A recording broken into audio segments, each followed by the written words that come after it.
melindres. Não permita que suscetibilidades lhe conturbem o coração. Dê aos outros a liberdade de pensar, tanto quanto você é livre para pensar como deseja. Cada pessoa vê os problemas da vida em ângulo diferente. Muita vez, uma opinião diversa da sua pode ser de grande auxílio em experiência ou negócio, se você se dispuser a estudá-la. Melindres arrasam as melhores plantações de amizade. Quem reclama agrava as dificuldades. Não cultive ressentimentos. Melindrar-se é um modo de perder as melhores situações. Não se aborreça, coopere. Quem vive de se ferir acaba na condição de expelir.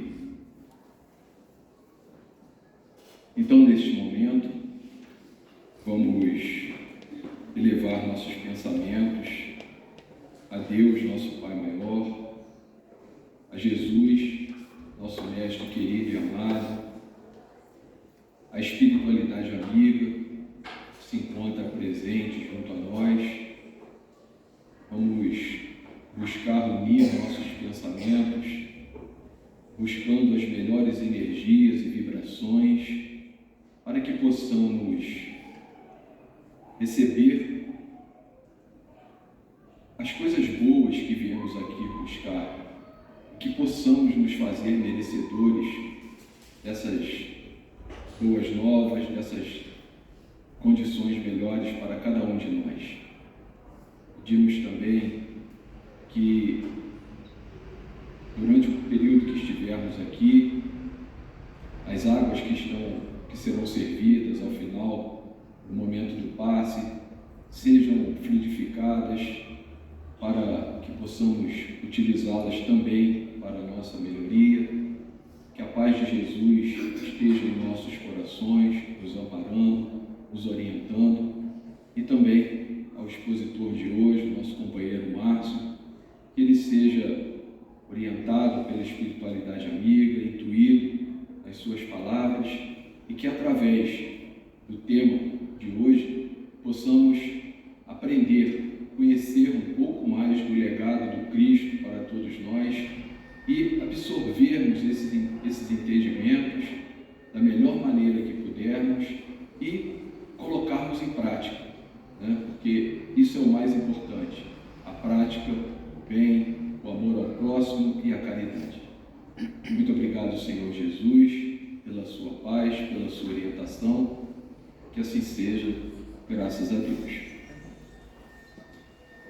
Passando então a palavra para o nosso companheiro Márcio, que vai nos falar sobre o valor terapêutico do trabalho no bem.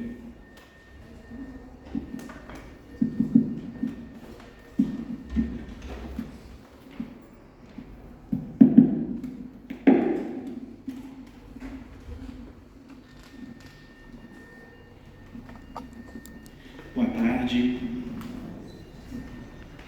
Um prazer voltar aqui no sábado. Muito tempo que eu não venho aqui aos sábados. É um prazer poder voltar aqui, encontrar amigos que eu já não vejo há tanto tempo. E uma tarde tão gostosa, no dia que se vai lá fora, possa se fazer aqui dentro também. Bom, nosso tema de hoje, valor terapêutico do trabalho.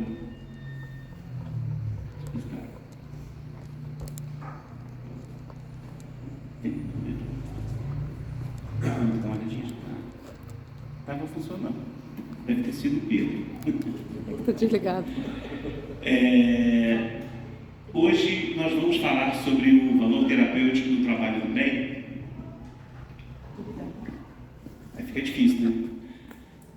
Tentar funcionar com ele desligado, né, Pedro? Aí não tem como.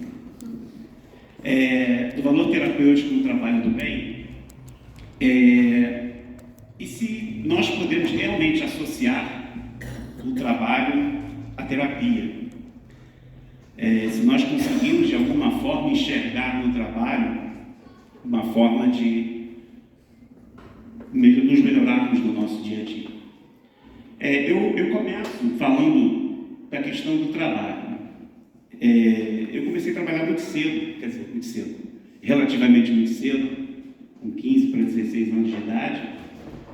E o trabalho é mais ou menos aquilo: você fica doido para entrar e quando você está lá dentro, você fica doido para sair, né? Pelo menos a grande maioria das pessoas é assim, você fica doido para sair depois que você está lá dentro. Mas quando eu era jovem, eu tinha muita vontade de trabalhar e tive até o prazer de trabalhar na mesma empresa com o Pedro. Só que eu particularmente consegui me modificar muito com o trabalho. O garoto, né, o adolescente de 15, 16 anos, ele custa muito a amadurecer. Geralmente a menina amadurece, a mulher amadurece muito mais rápido que o homem. Então o trabalho fez com que aquela responsabilidade de horário, de cumprir determinadas metas e, enfim, mexer com dinheiro, que não era meu, fez com que eu trabalhasse, né, com que eu mudasse muito com o trabalho. Mas, geralmente, esse trabalho que nós conhecemos de uma forma geral, esse trabalho braçal ou um trabalho intelectual, na sua grande maioria, não é um trabalho que chega a dar prazer. É raríssimas as pessoas, são raras as pessoas que falam que conseguiram associar o prazer de fazer algo com a sua vocação e também sentir prazer, né, com aquilo que ele entrega ou com aquilo que é fruto da sua remuneração, do seu sustento. São raras as pessoas, por uma série de fatores: imposição da sociedade, imposição dos pais, exemplos que às vezes você num primeiro momento entende que mexe com você ao ponto de achar que você tem vocação para aquilo. Mas geralmente as pessoas não são felizes com aquilo que fazem quando nós falamos do trabalho braçal, né? Ou do trabalho intelectual, no trabalho que implica em remuneração, ganhar algo em troca que seja remuneração, que seja dinheiro. Mas dentro da própria Bíblia, né? No livro Gênesis, lá no capítulo 3, 19 e 23, sempre se ligou o trabalho a um sacrifício, a algo penoso, a algo que lhe causasse algum tipo de temor, algo que, como se fosse realmente um castigo, porque na própria Gênesis já fala: com o suor do teu rosto você comerá o seu pão. Ou seja, associou-se que somente teríamos o alimento que sustenta, né, que nos mantém, se nós trabalhássemos. Ou seja, aquele que não trabalhasse não teria o seu pão, o seu alimento e tudo mais. Então, até por conta disso, muitos acreditam nisso até hoje, a gente vincula o trabalho a algo de muito sacrifício. Seria muito bom ter o pão, ter o alimento, sem ter que fazer qualquer esforço. Então as pessoas até hoje associam muito o rosto suado ao pão, né? Por conta da própria Bíblia, associam a questão do pecado capital, do pecado, enfim, Adão e Eva e outras coisas mais, né? Mas o que nos diz a doutrina espírita sobre o trabalho? Vamos agora realmente penetrar no livro, iniciando pelo livro dos Espíritos. O que Kardec nos traz acerca do trabalho? A questão 674. A necessidade do trabalho é a lei da natureza? Pergunta que foi feita por Kardec. Aí os Espíritos responderam: o trabalho é lei da natureza, por isso mesmo que constitui uma necessidade. E a civilização obriga o homem a trabalhar mais, porque ele aumenta as necessidades e os gozos. Olha que resposta interessante da espiritualidade. Primeiro, constitui uma necessidade. Então, os Espíritos já falam de imediato: é uma necessidade o trabalho. E faz parte da lei da natureza, da lei natural, de tudo que existe da lei divina, o trabalho também faz parte. Ele diz mais, ele vai mais longe, ele fala que a civilização obriga o homem a trabalhar mais. Por que será que os Espíritos falaram isso? Porque ele aumenta as necessidades e os gozos. Tem algumas pessoas, e eu até concordo em parte com o que elas falam, se você ganhar R$1.000, você vai viver com R$1.000. Se você ganhar 10, vai viver com 10. Se você ganhar 200, você vai ganhar com 200. Porque o consumismo também é tão grande entre nós que faz com que a gente trabalhe sempre para conquistar coisas, ou bens materiais, ou conquistar alguns objetivos, que às vezes até foge um pouco daquilo realmente que nos é necessário. Eu não vou travar aqui uma discussão acerca do que é necessário, do que é supérfluo, porque isso seria um outro tema para um outro dia. Mas a nossa necessidade é tão grande de ter, que a própria civilização, entre aspas, nos condena a cada vez trabalhar mais. Eu me lembro, me veio aqui a lembrança na época da pandemia, todo mundo começou a trabalhar em home office, em que eu tive que impor um limite, porque eu comecei a trabalhar em casa, se não fosse, a minha esposa me alertar acerca de que eu estava já ultrapassando um certo limite, eu não estava enxergando. Acordava às 6 horas da manhã, 7 horas, ia até 7, 8 horas da noite, o que normalmente eu não fazia quando o trabalho era presencial. Mas trabalhar é importante, talvez tenha sido uma fuga por conta do que nós estávamos vivendo, mas o que Kardec nos traz aqui na questão 674, que na verdade os Espíritos, é que a própria sociedade faz com que a gente entre nessa vontade, não é nem uma vontade, nessa necessidade de sempre trabalhar mais, não que a gente se sinta feliz com o trabalho, porque a grande maioria das pessoas não se sente, pela nossa necessidade, cada vez mais nós estamos nos cobrando a ter mais, e aí trabalhar mais. Por trabalho só se deve entender as ocupações materiais. Aí os Espíritos responderam: não, o Espírito trabalha, assim como o corpo. Toda ocupação útil é trabalho. O Espírito trabalha. Nós estamos aqui hoje trabalhando, todos nós aqui, por que não? Os colegas lá da cantina, os colegas da evangelização, o Espírito trabalha. Nós somos espíritos na situação de encarnado, mas aqueles que pensam que vão desencarnar e que vão encontrar uma nuvem para sentar e tocar uma harpinha, lamento, estão enganados. Porque na espiritualidade se trabalha muito. Eu vou até falar um pouco disso aqui hoje. Vou trazer aqui um slide para poder falar sobre isso.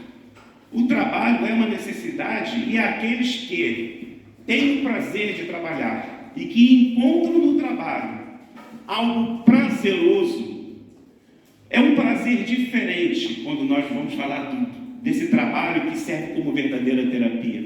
Quando você encontra um prazer naquilo que você faz e você sente que o teu ganho, não foi financeiro, mas foi outro, é um prazer muito diferente do prazer de receber um salário no final do mês, não é?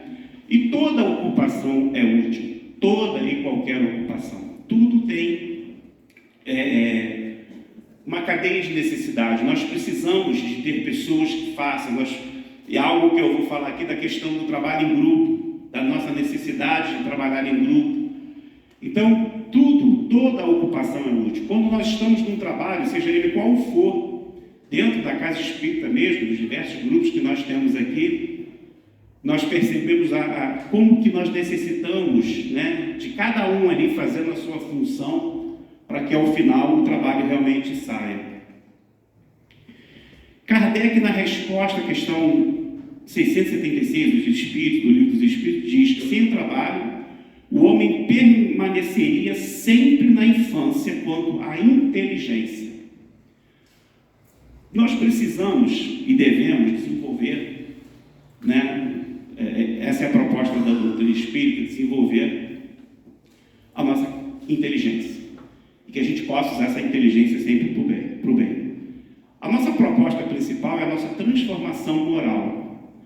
Mas, principalmente, temos que também aliar a nossa transformação moral à aquisição de novos conhecimentos. Quem aqui que de repente se formou ou tem uma formação X que já não descobriu um novo prazer em algo que nunca passou pela cabeça em fazer? Quem aqui que não é dentista e é ator? Não é? Quem aqui que de repente não é professor e aprendeu que gosta de trabalhar fazendo massa, botando tijolo, fazendo parede? Às vezes são prazeres, trabalha como médico, mas aprendeu que gosta de pintar um quadro, né? São os prazeres. E a gente nunca, pelo menos eu penso, deve limitar a sua inteligência ao ponto de não adquirir novos conhecimentos. Eu me lembro que quando eu me formei, eu sou formado em Direito. Quando eu terminei a faculdade, eu estava desempregado. Então, eu saí dessa empresa, que nós trabalhamos juntos, né, Pedro? E eu fiquei durante muito tempo trabalhando de boy, com diplominha debaixo do braço. Quase que um boy, né? Meu irmão tinha uma empresa, me chamou para ajudar, eu fui trabalhar com ele. E lá eu aprendi a mexer no computador, porque eu tinha muita hora vaga, eu estava estudando para concurso público, continuei estudando, mas mexia no computador, aqueles programas antigos do tempo do Onça, né? MS-DOS, enfim, as coisas muito loucas, né, que tinham, né? E aí eu aprendi. Quando eu consegui passar no concurso público, que eu fui fazer opção de vaga, logo depois que eu entrei, me convidaram para trabalhar com algo que tinha a ver com a informática. Quer dizer, olha só, eu consegui um lugar melhor por causa de um conhecimento que, num primeiro momento, eu poderia ter. Não, eu sou formado em Direito, vou ficar trabalhando, fazendo serviço de banco, ficar fazendo trabalho em computador, fazendo apostila de curso. Então, a gente tem que, às vezes, enxergar que quando surge alguma coisa na nossa vida, lá na frente você vai entender o porquê daquele momento.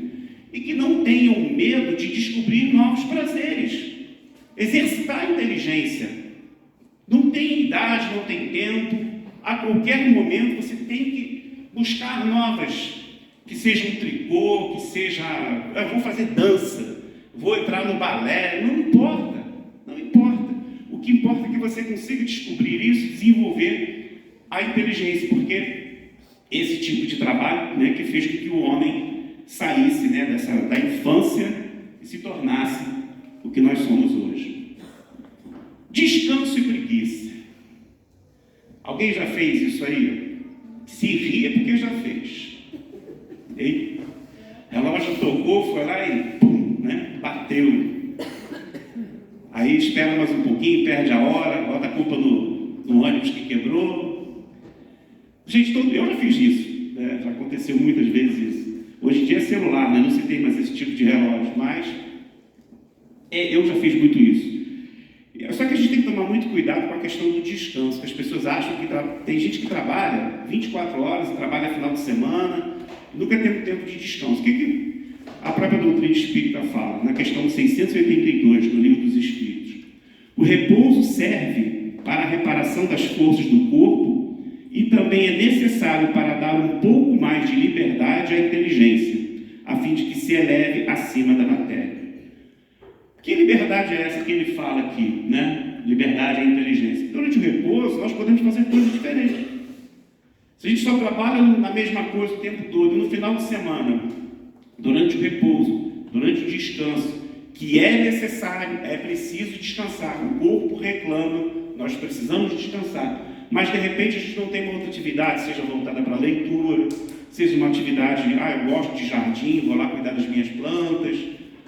Esse tipo de atividade dá a liberdade à nossa inteligência e à nossa criação, né? A gente passa a criar muito mais, a inteligência trabalha de uma forma muito mais intensa, quando a gente consegue descobrir, como eu falei agora há pouco, novos amores, novas vontades de fazer coisas. Mas o que a gente tem que tomar muito cuidado é com a preguiça, né? Nós não podemos deixar que esse repouso se torne algo que a gente perceba que é a todo momento. Eu conheço algumas pessoas que são assim, né? Parece que já acordam, às vezes acordo cansado, né? Já acordo com vontade de voltar a dormir. Mas tem pessoas que normalmente já são cansadas. cansados. Ele acorda 11 horas da manhã reclamando. Acorda ao meio-dia reclamando, né? Tem pessoas que são... existe uma diferença muito grande entre o descanso, que é necessário e é importante, para a preguiça. Não é ser preguiçoso, não é isso que nós estamos falando, né? E a preguiça? Nossa simpática amiga aqui, é essa que nós estamos falando? Gente, a preguiça é um problemaço. A gente acha que é brincadeira, mas é um grande problema, né? Botei esse nosso simpático criaturinha ali para poder falar da preguiça, mas olha o que nos diz o livro da Esperança, no capítulo 59. Quem persevera na preguiça, não somente deserta do serviço que lhe compete fazer, mas abre também as portas da própria alma à sombra da obsessão em que fatalmente se arruinará. Livro da Esperança, capítulo 59. Por isso, cuidado em relação à preguiça, tá? Isso aqui é muito importante, a questão da obsessão. Os mais antigos falavam, né? Cabeça vazia, né? Oficina do diabo, né, Pedro? Os mais antigos aqui. Então, isso é uma verdade, gente. Isso é uma verdade. Cabeça, quando não tem o que fica o dia inteiro sem pensar nada útil, nada agradável, o processo obsessivo pode vir a acontecer. E às vezes de uma forma tão sutil, mas tão sutil, que você não percebe, né? E vai aumentando ainda mais a preguiça, né? Se eu posso ficar mais um pouco, aí às vezes um convite que lhe surge, vamos fazer uma caminhada, está tendo uma oportunidade de um lançamento de um livro no tal lugar, vamos lá ver um quadro, a pessoa não sai para nada. Não é só questão de trabalho remunerado, não, ela não faz nada. E a cabeça vazia é uma porta de entrada para a obsessão, que começa com uma simples obsessão, que não é tão simples assim, com aquele pensamento sugestivo e repetitivo na sua cabeça o tempo todo, né? Fica aquilo repetindo o tempo todo, igual o desenho do Tom e Jerry, que tinha um diabinho e um anjinho, que fica o tempo todo falando no seu ouvido, o tempo todo. E você não consegue enxergar que por conta da tua preguiça, da sua falta de vontade, que você está abrindo portas para que isso aconteça. E às vezes a própria preguiça já é um processo obsessivo, um processo de insinuação, um processo de indução, né, que ficam ali lhe estimulando a não querer fazer nada. E é um processo muito perigoso. Então, por isso que é importante que a gente chame a atenção e a diferença entre descanso e preguiça, para tudo. E aí qual era a proposta desse tema de hoje? Né? Falar se o trabalho pode ser se ele é terapêutico. Se a gente consegue, se nós conseguimos fazer do trabalho algo terapêutico. E aí eu começo com essa pergunta, né? Como é que está a nossa vida aí fora?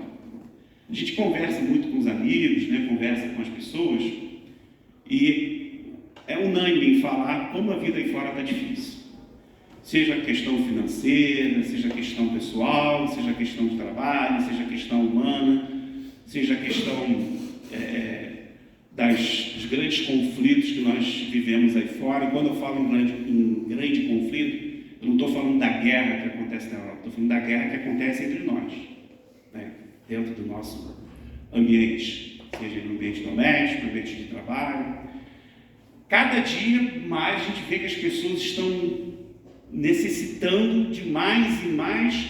A gente ficamos o dia inteiro pensando em o que fazer. Eu, particularmente, sou muito ansioso. Eu reconheço isso em mim. A minha ansiedade, às vezes, é muito grande. Se eu tenho algo para resolver daqui a 15 dias, eu já estou pensando hoje. Eu não consigo ir por etapas. Eu reconheço isso. E aí, o que acontece? Da questão da ansiedade. Um levantamento feito pela Organização Mundial de Saúde ano passado apontou que 26,8% dos brasileiros receberam o diagnóstico da doença em 2023.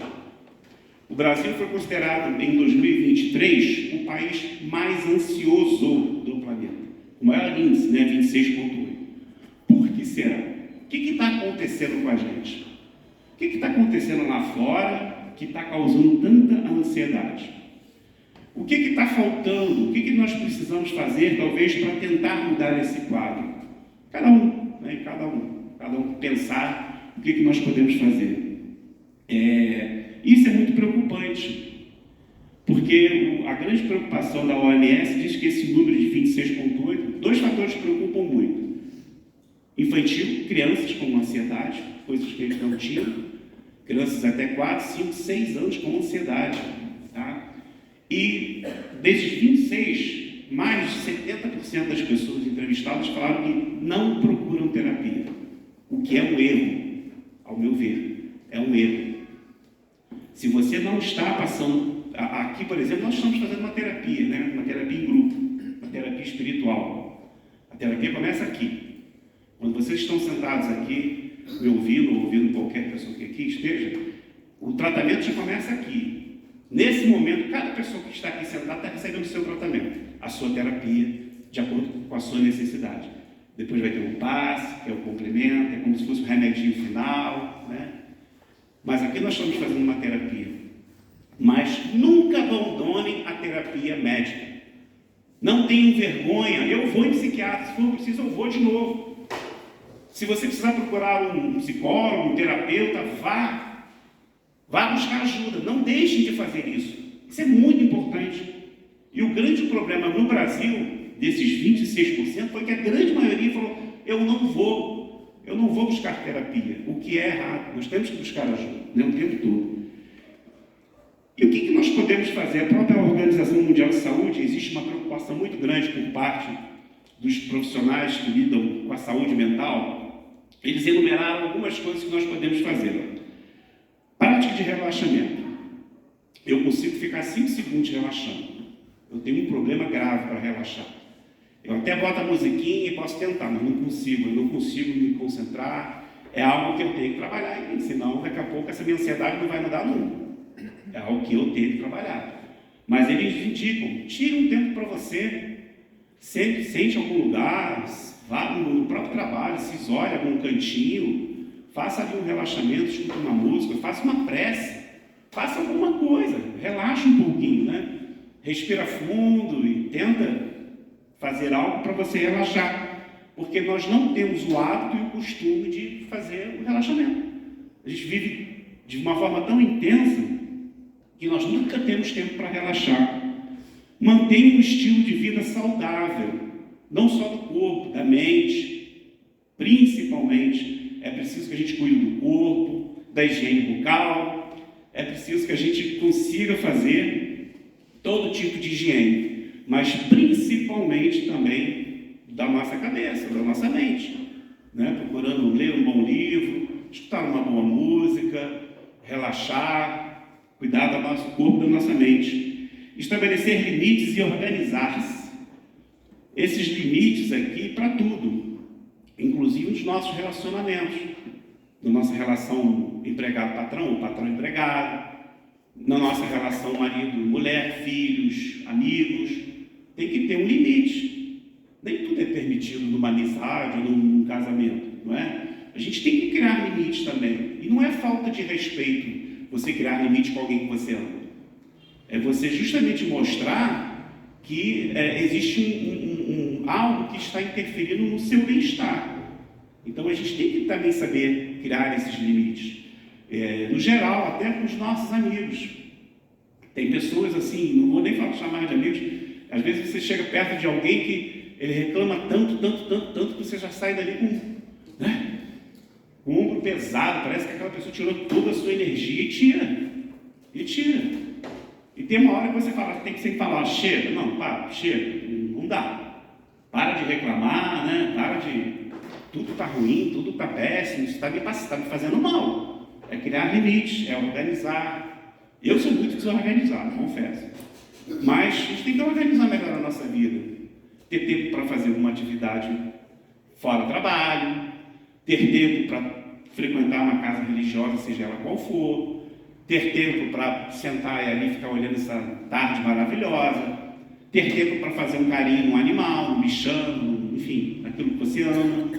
A gente tem que ter esse tempo para a gente, né? De sentar um pouquinho, ler, escutar alguém, sentar com uma pessoa que que lhe faça bem para você ouvir uma história do tempo, né, há muitos anos atrás, que te faz bem, essas lembranças. Pratique a comunicação tete-a-tete com amigos e familiares. Isso é uma advertência por causa desse aparelhinho que está aqui em cima da mesa, celular.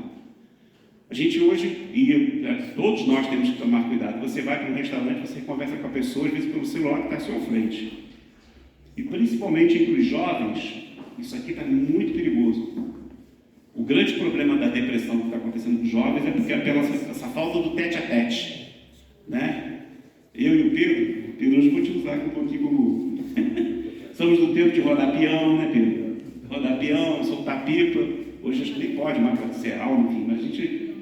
Amarelinha, bolinha de gude, a gente brincava na terra, né? Tinha gente que não gostava de brincar na terra, mas, enfim, a gente brincava na terra, e eu chegava em casa, eu lembro de uma vez, eu morava aqui em cima do Caxambu, né? Vou contar uma história aí para vocês. Eu estudava no antigo Colégio Felipe, Pedro II, né? Aquele uniforme, minha mãe, coitada, né? Minha mãe vai fazer 90 anos agora, dia 31. Aquele cabelinho branco dela, a minha culpa. E eu, com aquele uniforme branquinho do Colégio Selipe, todo feliz, eu ficava feliz no Selipe. Quando você passava de ano, não sei se alguém que estudou lá, você ganhava umzinho, dois, tudo em algarismo romano, né? Minha mãe arrumou a roupa todinha para mim. Eu estava subindo com um primo meu, que já até desencarnou. Estávamos subindo a saladeira, sabe a saladeira que tem aqui no Caxambu? Então estava chovendo muito, muito. Eu já fui na chuva para casa, eu não vou perder essa oportunidade de tomar banho de chuva, porque eu era um moleque mesmo. E aí descia, por cada lado da rua, descia a lama, né? Aquela água descendo pela lateral. Aí eu e meu primo fomos brincar, ver quem conseguia fazer a onda maior nas costas. Nós sentamos na beira do meio-fio, a água batia aqui, subia pela cabeça, né? Para ver quem conseguia. Imagina o amarelo que ficou nas minhas costas, né? Cheio aquele uniforme branquinho do Selipe, logo no início do ano. Enfim, mas era bom, gente, era legal. Quem aqui não brincou de salada mista, hein? Já ficou com o rostinho corado, né? Nós perdemos um pouco tudo isso, né? Hoje em dia é tudo celular. E isso é uma preocupação, a gente começar a ter um tete-a-tete. Hoje as pessoas se relacionam em grupo, se conhecem em grupo de internet, de relacionamento, né? Marcam um encontro em grupo de relacionamento, as pessoas não se conhecem mais. E isso realmente é uma preocupação que está acontecendo, né? Muito grande. E aquilo que eu falei da ajuda profissional. Nunca deixar de buscar ajuda profissional. Quebrar essa barreira de achar que eu não tenho problema não preciso, precisa sim. Todo mundo precisa da ajuda profissional.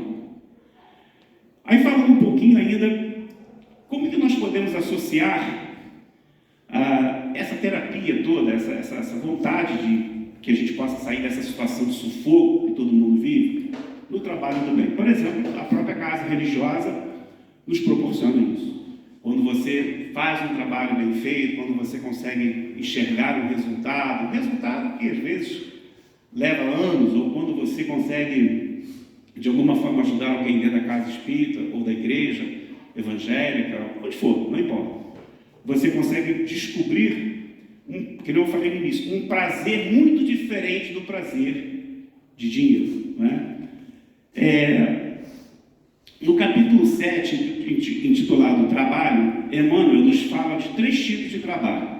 O trabalho-obrigação, trabalhação e o trabalho-serviço, né? É o trabalho remunerado, o trabalho voluntário e o doar, né? O trabalho-obrigação é o que nos remunera, aquilo que nós já falamos um pouco agora. O trabalho-ação é o que transforma o ambiente, que é esse segundo aqui, né? Quantas pessoas que hoje se reúnem e vão às vezes para os matos para recolherem o lixo deixado pelos outros, das praias. Esse é o trabalho ação. Você não modifica de repente uma pessoa, mas você modifica o ambiente ao seu redor. E existem muitas pessoas que se dedicam a isso. E tem que talvez, não diria o mais importante, mas que é algo que nós temos que pensar, pelo menos essa é a proposta de hoje, que é o trabalho serviço, né? Que é aquele que transforma o homem, é aquele que vai nos transformar. Enquanto nós não enxergarmos que nós necessitamos se doar mais, a gente não vai conseguir ter essa percepção do que é verdadeiramente a dor.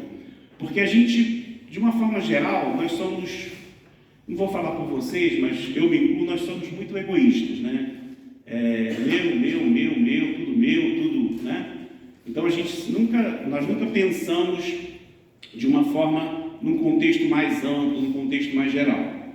E quando a gente começa a ter um trabalho em que a gente está se doando a alguém, esse meu passa a não existir tanto nas nossas vidas. E aí a gente consegue fazer essa transformação.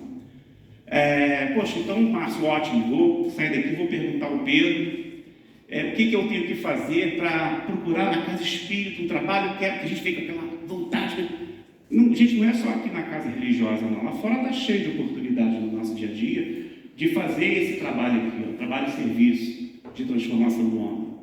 A todo momento surge uma oportunidade, inclusive nesse trabalho aqui, trabalho de obrigação, que é o que nos remunera. Porque quantas e quantas pessoas que chegam até você, seja qual for a profissão de cada um aqui, com uma dor no coração, com algo que está lhe afligindo, com algo que você pode de alguma forma olhar, só de você olhar. Quem aqui que já não viveu uma situação difícil, numa repartição pública, ou num hospital, ou num banco, e que quando você chegou lá, que a pessoa que foi lhe atender abriu um sorriso para você, você já sente aquele alívio, que parece que tira um peso de cima de você. O contrário, quando você vai num banco, num hospital, ou vai numa repartição pública, que aquela pessoa, aquela cara sisuda, fala logo, isso é horrível, gente. Uma vez eu fui num médico, que eu cheguei, entrei, eu estava com um problema, era um dermatologista. Eu entrei, estava com uns problemas nas pernas, ele simplesmente olhou para mim, olhou para as feridas e... Aí eu falei, eu posso me sentar, doutor? Ele falou assim, não pode. Pode sim. Sem problema, pode sentar. Ele ficou sem graça. Eu falei, olha, o senhor não esperou nem eu chegar, já está me dando a receita. Ele nem me olhou. Ele só olhou para as feridas que tinham... Porque eu sou muito moreno, né? Então eu peguei o solzinho, estava cheio de feridas de sol. Aí ele nem olhou. Eu me senti mal. Eu falei, eu vou procurar outro médico. Assim, eu não precisava que ele me carregasse no colo, fizesse um carinho no meu pé. Não era isso, gente. Isso falta para a gente também no dia a dia. Eu sou funcionário público, às vezes eu me cobro muito disso.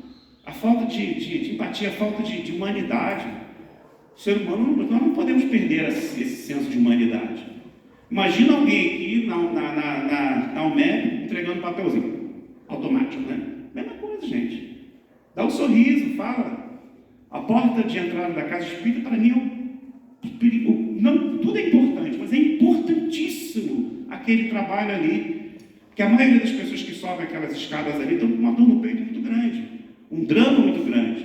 Aí chega ali e vem alguém automaticamente entregando um papelzinho, olha para a pessoa, dá um sorriso, pergunta se quer conhecer a casa, é a primeira vez, né? Falta esse tipo de carinho, né? É um carinho a mais. E para tudo isso nós temos que ter o quê? Equilíbrio, né? Tudo na vida é equilíbrio. As nossas paixões, geralmente a paixão te leva ao extremo. Qualquer tipo de paixão. Tudo aquilo que a gente quer fazer com muita intensidade, a gente comete exageros.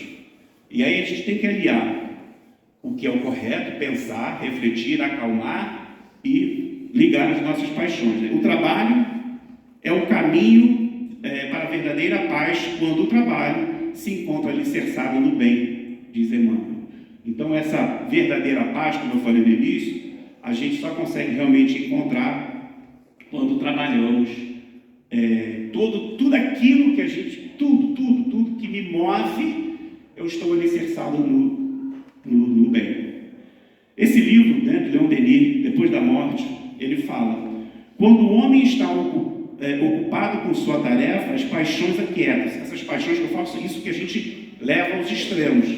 O apaixonado, ele não consegue ter um senso de equilíbrio, ele se perde, ele não consegue pensar antes de fazer algo, ele faz tudo dele é muito apaixonado, tudo dele é muito intenso, né? Mas quando o homem está ocupado numa tarefa, principalmente na tarefa do bem, ele vai aquietar, né, essas paixões, esses impulsos. O trabalho é também grande consolador, é preservativo e salutar contra as nossas aflições e as nossas tristezas. Quer dizer, serve como medicamento mesmo, para acalmar as nossas tristezas e as nossas aflições. Acalma as angústias do nosso espírito e fecunda a nossa inteligência. Germina, ele faz germinar a nossa inteligência, abre a nossa inteligência para coisas que normalmente nós não fazíamos. Eu me lembro quando eu vim aqui, comecei aqui na UNEP, uns 27, 28 anos atrás, tinha uma enceradeira aqui, não sei se o Pedro chegou a pegar essa enceradeira. A gente até achava que ela tinha pacto com alguma coisa ruim, porque você pegava na enceradeira, ela era difícil você controlar a enceradeira, né? Você tinha que ter uma altura, ela era grandona, assim, não tinha isso aqui era, nós fazíamos faxinão aqui, né, na casa, e a gente ficava rodando com aquela enceradeira, ninguém conseguia segurar ela. Aí depois de um tempo, nós conseguimos trabalhar com aquela enceradeira, não sei se aplicaram um passe nela, entendeu? Que ela ficou calminha. Mas esse tipo de trabalho também é outro trabalho que a gente saía daqui dando gargalhada, a gente nós nos divertíamos, era gostoso, né? Isso tudo mexe com a nossa inteligência. Com o tempo, depois de alguns anos, nós conseguimos entender aquela enceradeira e conseguimos trabalhar com ela. Melhoramos a nossa inteligência, né, em relação a ela. Do livro De Coração para Coração, do Valdo Vieira, a esmola é a gota de orvalho que verte do firmamento da alma, mas o trabalho é a fonte das águas vivas que amassa o pão de todos e faz a alegria de cada um. A necessidade daquela pessoa, às vezes, é naquele momento que você precisa dar a esmola. Perfeito, não tem problema nenhum. Agora, se você conseguir promover essa pessoa além da esmola, né, é muito melhor ainda. É isso que o Valdo fala aqui nesse livro. É claro que a gente tem que também parar, às vezes, e ver que aquela pessoa, quem sente fome precisa de pão, quem sente sede precisa de água. Mas depois que você deu o pão, depois que você dá a água, se você conseguir dar um abraço, levantar essa pessoa e impulsioná-la a tentar buscar o próprio pão, a própria água, também é muito válido quando nós fazemos isso de coração, né? É um trabalho muito importante e que muitas pessoas já conseguem fazer, né? É um tipo de caridade que é muito, muito bacana, né? Esse livro é do Espírito Maria Celeste. Esse desenhozinho aqui, olha, vamos ver o que acontece lá. Vou ver se a gente consegue interpretar o que está acontecendo com esse casal apaixonado. Olha as paixões hoje, ó. Será que a gente, no nosso dia a dia, acontece muito isso com a gente? Né? Dos nossos impulsos, das nossas paixões, a gente se atira de cabeça. E aí a gente precisa até que alguém nos alerte, não vem que vai cair os dois. É mais ou menos isso daí. Né? Enquanto os dois não trabalharam juntos, e um fator externo, que acontece o tempo todo com a gente. O tempo todo alguém está soprando algo bom na sua mente e você prefere não escutar. Às vezes um fator externo faz com que você perceba que você tem que caminhar junto com aquela pessoa para poder, nesse caso aqui, lhe abraçar, né? Agora, quando a gente age por um impulso, e esse impulso é um impulso de paixão, sem organização, sem nenhum tipo de critério, a gente acaba por desequilibrar-se. Então, não só a gente, como a pessoa, né, que vive ali nessa gangorra chamada vida com a gente. E aí, o Valdo Vieira também, nesse livro Conduta Espírita, fala isso. Devemos situar em posições distintas as próprias tarefas diante da família, da profissão, da doutrina que abraça e da coletividade a que deve servir, atendendo a todas as obrigações com um necessário equilíbrio. Não adianta ficar dentro da casa espírita, dentro da casa evangélica, dentro da igreja lá 24 horas e ser um péssimo patrão, ser um péssimo pai. Não adianta, você tem que equilibrar. A sua agenda, se você tem 7 dias por semana, dedica aí alguns dias para a sua família. Né? Não adianta você ficar o tempo todo dentro de uma casa religiosa, parecendo que está tudo bem, quando você não se dedica à netinha que acabou de nascer, né? Quando você não se dedica à sua vida lá fora, a sua mãe, ao seu pai, aos seus cachorrinhos, ao seu gatinho, a sua vida. A gente não tem que viver única e exclusivamente nisso. Isso aqui é maravilhoso. A Almec é uma casa maravilhosa. É aqui que nós nos sentimos bem, é aqui que a gente encontra conforto, é aqui que eu gosto de trabalhar, mas lá fora tem alguém me esperando. Então, o Valdo fala nesse livro justamente desse equilíbrio entre família, o trabalho no bem, né, na doutrina, e também na coletividade, né, na nossa vida lá fora.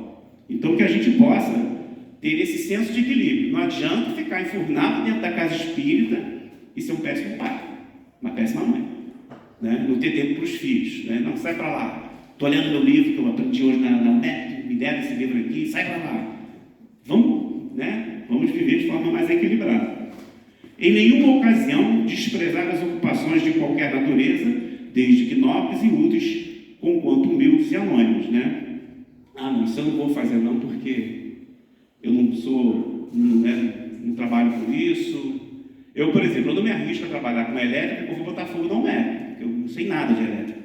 Mas tem pessoas que às vezes você chama para fazer uma atividade, me ajuda a pegar essa mesa e botar lá dentro. Eu não trabalho com esse tipo de coisa, trabalho pesado, oração não é comigo. Depende, a gente encontra às vezes isso. Qualquer tipo de trabalho é digno, qualquer tipo de trabalho é válido. E que a gente possa, por qualquer natureza que são nobres e úteis, que a gente possa ensinar para os nossos filhos isso, né? A nobreza de servir, a nobreza de você conseguir enxergar num semelhante seu alguém que necessite de algo, que a gente possa, o filho tem muito o exemplo, né?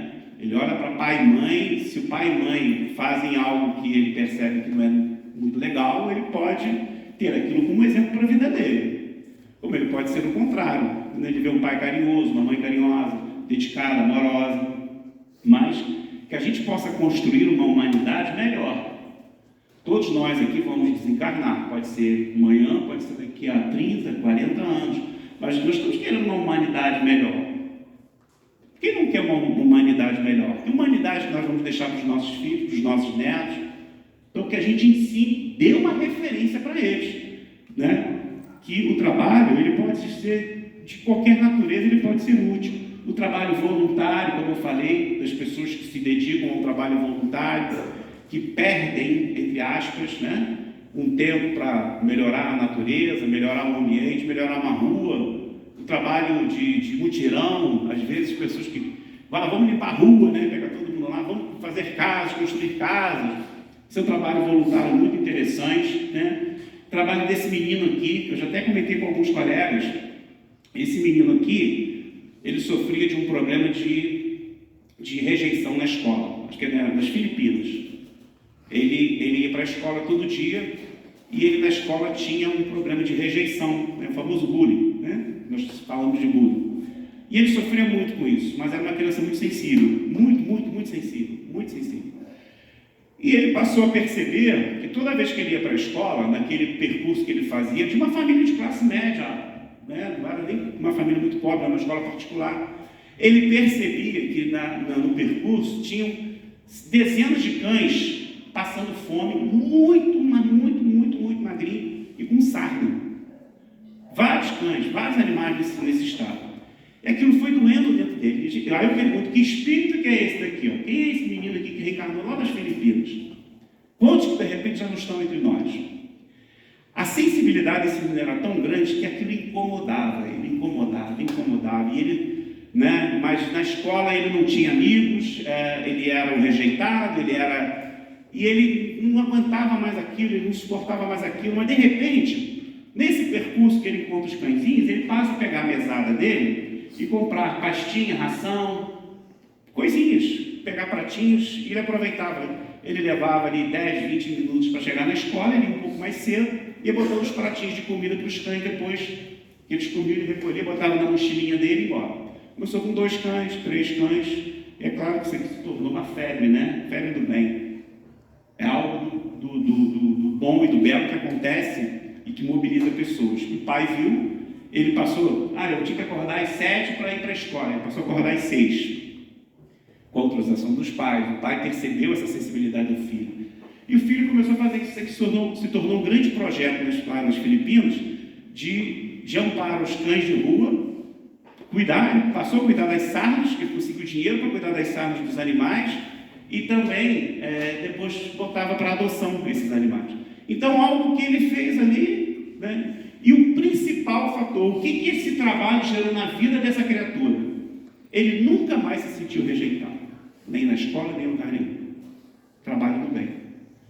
O prazer que ele sentiu em ver aqueles animais se recuperando, né, saindo daquela situação braba, né, difícil, o prazer que ele sentiu com tudo isso fez com que ele se recuperasse, né, o lado psicológico dele, o lado da autoestima, melhorou em tudo, na escola, o rendimento, melhorou tudo. E virou um grande projeto das Filipinas de recuperação de animais para adoção. Graças a um espírito, sei lá, 12, 13 anos, que sensibilizado com a dor de um animal que também é uma criatura de Deus, conseguiu, né, se recuperar. Enfim, qualquer trabalho nobre, né, que a gente possa, quando alguém cair na nossa frente, que a gente não passe por cima porque está com pressa. Que a gente consiga parar, enxergar nas pessoas as necessidades, olho no olho da pessoa que está chorando, né? A gente possa conversar, levantar, ajudar a levantar. Isso é muito importante. Faz parte da conduta espírita. Do espírito de equipe.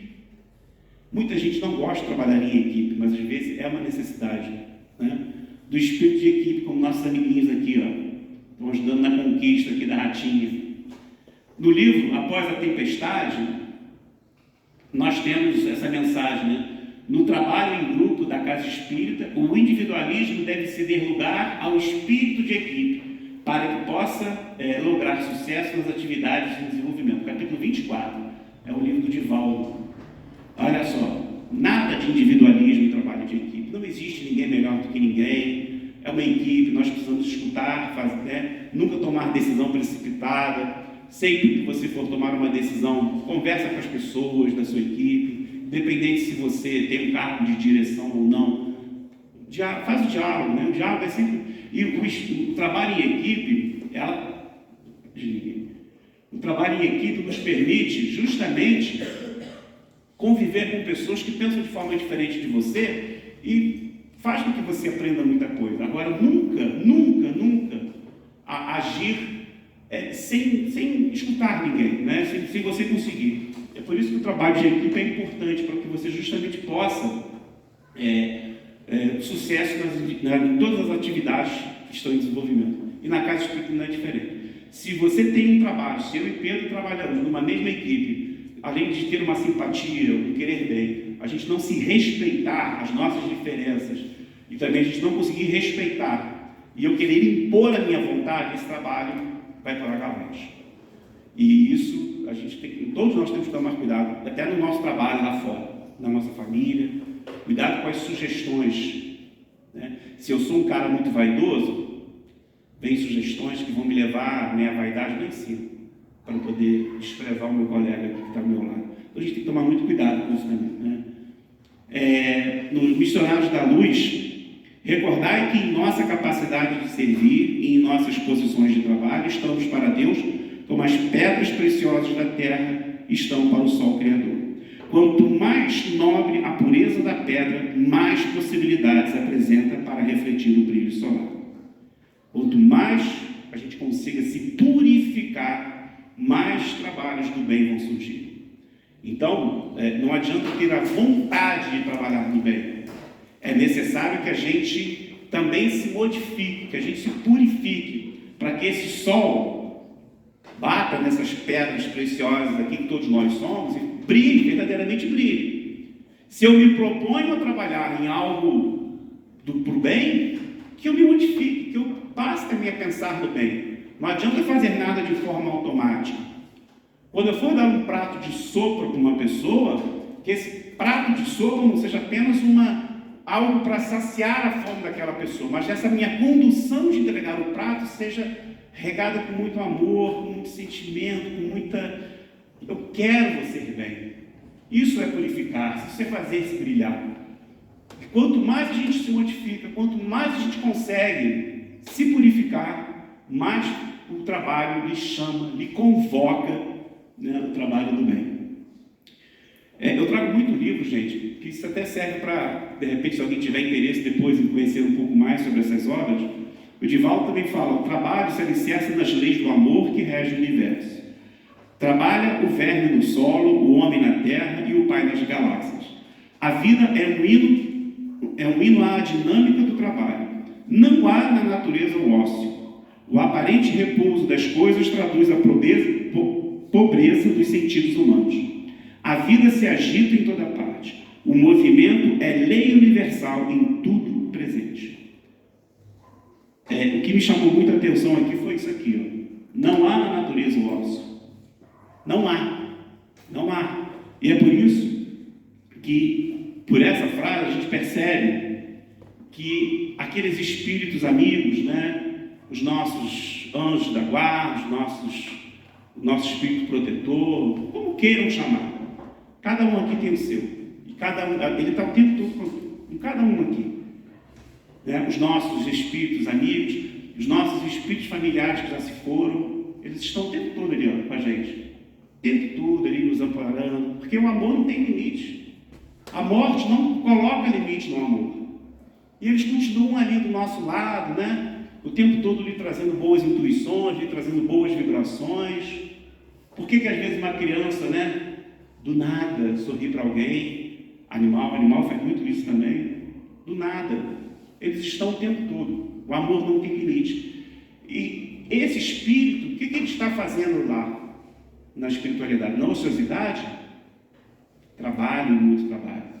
E é esse trabalho de reencontro com os seus amores que ficaram, ou com aqueles que ele protege, né, que ele ajuda, é que lhe dá prazer. É isso que é terapêutico para esses espíritos, né? Sala de paz. Centenas de espíritos, já de muitos estavam trabalhando para essa reunião. Nós chegamos aqui 3, né, 15 para as 3. Há muito tempo eles já estão trabalhando nesse ambiente todo aqui. Como eu falei, já se iniciou aqui na nossa reunião. E vai continuar lá dentro. Esses espíritos aqui são trabalhadores da casa espírita, que trabalham de forma incessante. Trabalham aqui, eles trabalham nas ruas, amparando aquele que chora, aquele que sofre, aquele que dorme na calçada. Não existe limite de trabalho para os espíritos. Como não vai existir limite de trabalho para todos nós. Não vai. Nós, como espíritos, quando desencarnarmos, vamos trabalhar, porque é isso que vai nos dar satisfação, não é? E no desencarne coletivo, tivemos agora recentemente no acidente daquele avião, desencarne coletivo que a gente nos choca, nos traz sofrimento. Gente, a espiritualidade de muitos já se prepara para socorrer essas pessoas. Quando tem aí, como Petrópolis, aconteceu aqui em Petrópolis, de muito a espiritualidade já estava preparada para receber essas pessoas.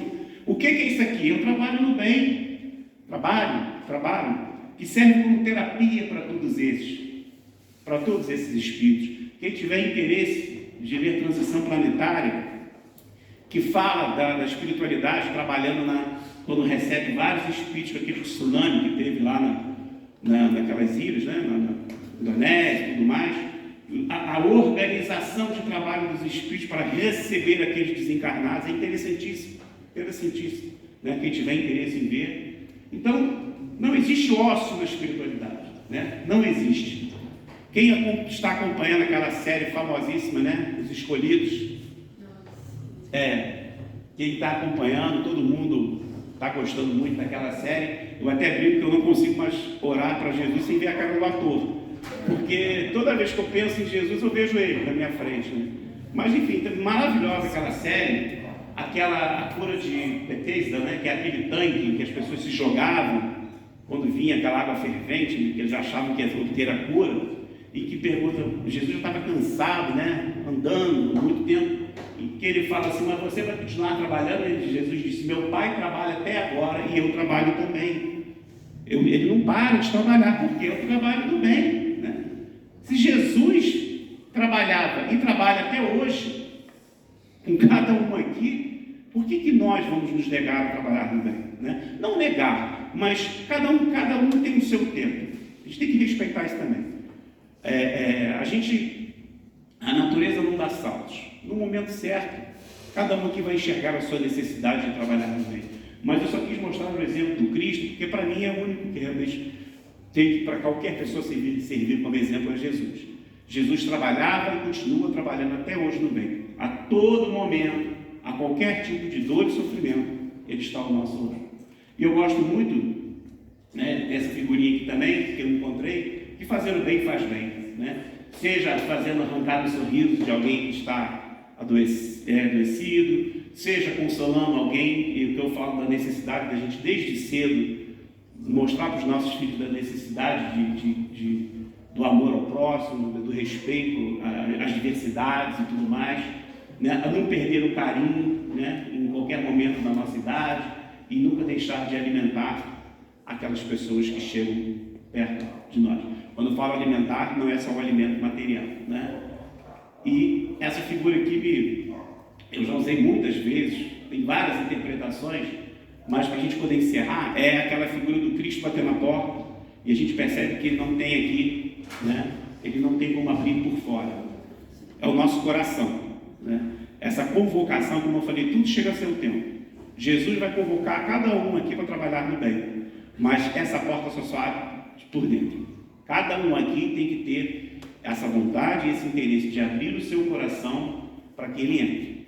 E aí sim, descobrir o verdadeiro prazer de trabalhar no bem, na verdadeira terapia do amor. Gente, boa tarde, desculpa, você passou 2 minutinhos do tempo, Pedro já olhou de cara feia ali, eu vou passar para Pedro para poder ser. Tchau, gente, boa tarde. Gostaria de agradecer ao nosso companheiro aqui pela palestra, pelos ensinamentos, né, pelo estudo que ele fez, que ele praticou, para poder trazer essas palavras para a gente, e que a gente possa, né, cada vez mais absorver, como eu falei lá no comecinho, né, absorver esses ensinamentos e colocar em prática. Eu estava contando aqui, nós estamos aqui em quase 60 pessoas. Imagina se cada um de nós, né, começar a trabalhar no bem, né, ao próximo, a gente muda o mundo, gente, né? Olha que importante.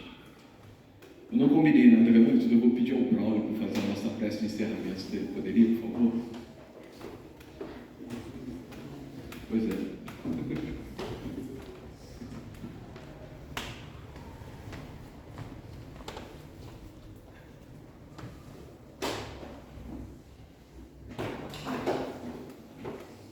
Então vamos fechar os olhos e mentalizar nosso amigo, mestre, irmão Jesus, para agradecer pela oportunidade que tivemos de vir aqui ao MEP, nessa tarde linda, ouvir sobre as verdades espirituais através do nosso amigo Márcio e agradecer